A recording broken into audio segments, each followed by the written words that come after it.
एक समय में हमारी दुनिया में डायनासोरों का राज था। वह चलते थे जहाँ हम चल रहे हैं, इसी हवा में सांसें ली, इसी धरती पर लड़ाइयाँ लड़ी।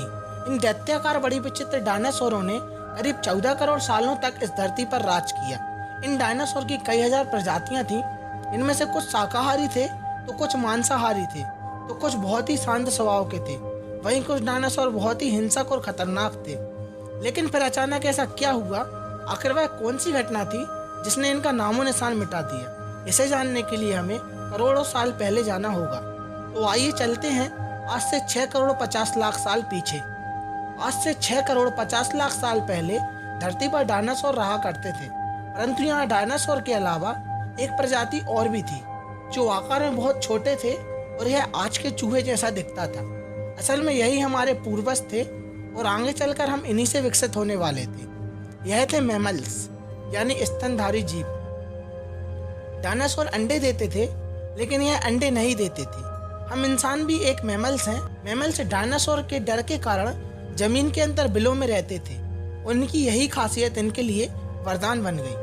जब यह डायनासोर की सारी प्रजातियां धरती पर आराम से जीवन बिता रही थीं, उस वक्त एक 10 किलोमीटर के डायमीटर वाला एक एस्टेरॉयड सीधे धरती की ओर बढ़ रहा था। धरती के ग्रेविटेशनल फील्ड में प्रवेश होते ही इसकी रफ्तार और बढ़ गई।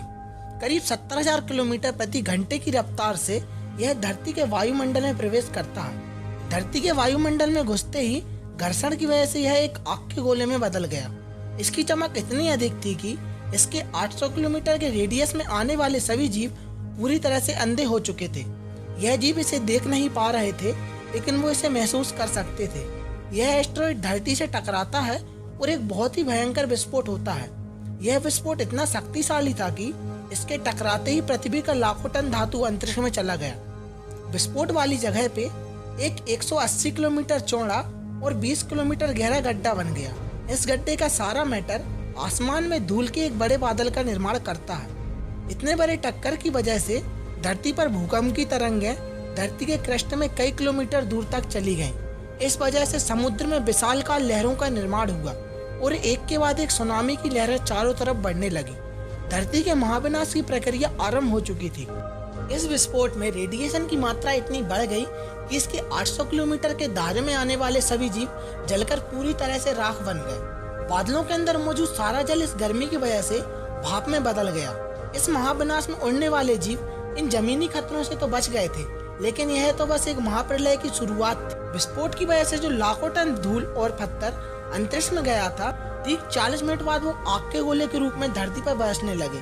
साथ ही धूल का एक बहुत बड़ा तूफान 20,000 किलोमीटर प्रति घंटे की रफ्तार से मौत लेकर आ रहा था। यह धूल के बादल कई किलोमीटर मोटे थे। इनकी वजह से धरती पर सूरज की रोशनी का पहुंचना असंभव हो गया था। कई सालों तक धरती पर सूरज की रोशनी पहुंच ही नहीं पाई और इसके परिणाम स्वरूप धरती पर पेड़ पौधों की लगभग सारी आबादी खत्म हो गई थी। इस बादल ने धरती को चारों तरफ से ढक लिया था। विस्फोट के 90 मिनट बाद धरती का तापमान 150 डिग्री तक चला गया। इसकी वजह से जो डायनासोर विस्फोट के इलाकों से बहुत दूर थे, वह भी इस गर्मी से बच नहीं पाए। इस महाप्रलय में धरती से कुल 75% आबादी पूरी तरह से साफ हो गई थी, लेकिन यह महाप्रलय किसी के लिए फायदेमंद होने वाला था।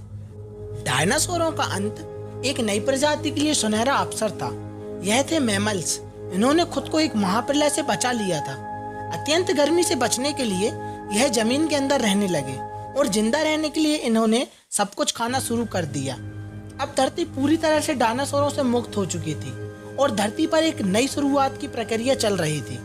इस दुनिया में हमारे प्राचीन पूर्वज समय के साथ साथ विकसित हो रहे थे। अभी यह पहले से आकार में बहुत बड़े हो चुके थे, परंतु यह अब भी दिखने में हमारी तरह बिल्कुल नहीं थे, क्योंकि इसे आगे चलकर कई प्रजातियों में विकसित होना था। आज से करीब 4.7 करोड़ साल पहले अब धरती का वातावरण पूरी तरह से आज के समान हो चुका था। इस समय धरती का तापमान लगभग 24 डिग्री सेल्सियस था और धरती पर एक दिन करीब 24 घंटों का होता था। इस वक्त धरती के सारे महाद्वीप लगभग पूरी तरह से जाने पहचाने थे। केवल एक नए भूभाग की रचना बाकी रह गई थी। धरती के टेक्टोनिक प्लेट में एक बार फिर से हलचल हुई, जो धरती के दो बड़े बड़े द्वीपों को एक दूसरे के पास ले जा रही थी। यह वही भूभाग है जहां आज इस वीडियो को देखने वाले अधिकतर लोग रहते हैं। है इंडिया, जो एशिया महाद्वीप की ओर तेजी से बढ़ रहा था। इन दोनों द्वीपों में आपस में टकराने की वजह से एक नई भू श्रृंखला का निर्माण हुआ, एक नई पर्वत श्रृंखला हिमालय, और यह है दुनिया की सबसे ऊंची चोटी माउंट एवरेस्ट। इस पर्वत श्रृंखला में गिरने वाला बर्फ आगे चलकर कई नदियों का निर्माण करने वाला था, जो भविष्य में दुनिया की लगभग आधी आबादी को पीने का पानी मुहैया कराने वाली थी। लेकिन यहाँ धरती पर अब भी कुछ कमी रह गई थी। धरती पर अभी भी कोई चीज लापता थी। वे थे हम मनुष्य। आज से करीब 40 लाख साल पहले अफ्रीका के पूर्वी इलाके में एक नए पर्वत श्रृंखला का निर्माण हुआ, ईस्ट अफ्रीकन रिफ्ट वैली। ये पर्वत यहाँ आने वाले मानसूनी हवाओं के लिए एक अवरोध बन गई और इस वजह से यहाँ जंगलों में बारिश आना बंद हो गई थी। यही जंगलों में रहते थे एप्स। ये पेड़ों के ऊपर रहते थे जहाँ उनको खाने की कोई कमी नहीं थी। इस वजह से यह हमेशा पेड़ों पर ही रहते थे। लेकिन अब यहाँ समय के साथ साथ सूखा पड़ने लगा। बिना बारिश के जंगल पूरी तरह से साफ हो गए और इन एप्स के लिए खाने की समस्या उत्पन्न हो गई। खाने की तलाश में इन्होंने पेड़ों से नीचे उतरने का निर्णय लिया और एक नई प्रजाति का जन्म हुआ। यह आर्डिपिथेकस रेमिडस। यह हमारे पूर्वज थे जिन्होंने एक बहुत बड़ा निर्णय लिया था। इनका दिमाग एक संतरे जितना बड़ा था और आकार में यह 4 फीट के होते थे। कई हजार सालों के विकास क्रम के बाद हमारे पूर्वज अब 2 पैरों पर चलने लगे।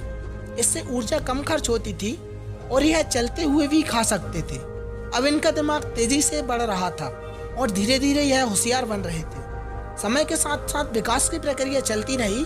हमारे पूर्वज धीरे धीरे विकसित होने लगे और इनका दिमाग भी धीरे धीरे बड़ा होने लगा।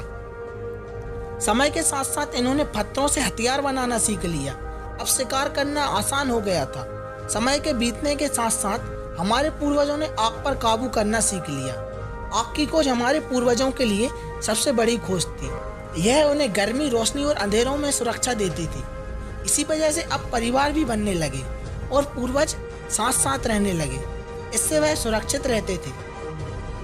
आग में पके मांस को चबाने में कम ऊर्जा खर्च होती थी और इसी वजह से यह ऊर्जा अब इनके दिमाग में खर्च होने लगी। हमारे पूर्वजों का दिमाग अब काफी बड़ा हो चुका था। यह थे होमो इरेक्टस। हमारे पूर्वज जो अन्य जानवरों से ज्यादा होशियार थे और मिलजुल कर रहने वाले पहले जीव थे। उन्होंने अपने संदेशों को दूसरों तक पहुंचाने के लिए अलग अलग आवाजें निकालना शुरू की। इससे हमारे पूर्वजों ने भाषा का निर्माण किया, जिसके जरिए आज हम बातचीत कर सकते हैं और यह हमारी सबसे बड़ी उपलब्धि थी। यही वो आखिरी विकास क्रम था जिसके बाद विकसित होकर हम बने। आज से करीब 2 लाख साल पहले कई सालों के विकास क्रम के बाद हमारा अस्तित्व शुरू हुआ। हम होमो सेपियंस यानी बुद्धिमान जीव। हमारे पास धरती के सभी जानवरों की तुलना में सबसे बड़ा दिमाग था। हमारे पास औजार थे, भाषा थी और सबसे बड़ी चीज हमारे पास दिमाग था। और धीरे हम इंसान सारी दुनिया में फैल गए। आज हम लोगों ने इतनी ज्यादा टेक्नोलॉजी विकसित कर ली है कि अब हम पृथ्वी तक ही सीमित नहीं रहे, बल्कि चांद पर भी कदम रख चुके हैं। दोस्तों, आज के लिए बस इतना ही। मिलते हैं आपसे नेक्स्ट वीडियो में ऐसे ही इंटरेस्टिंग टॉपिक के साथ।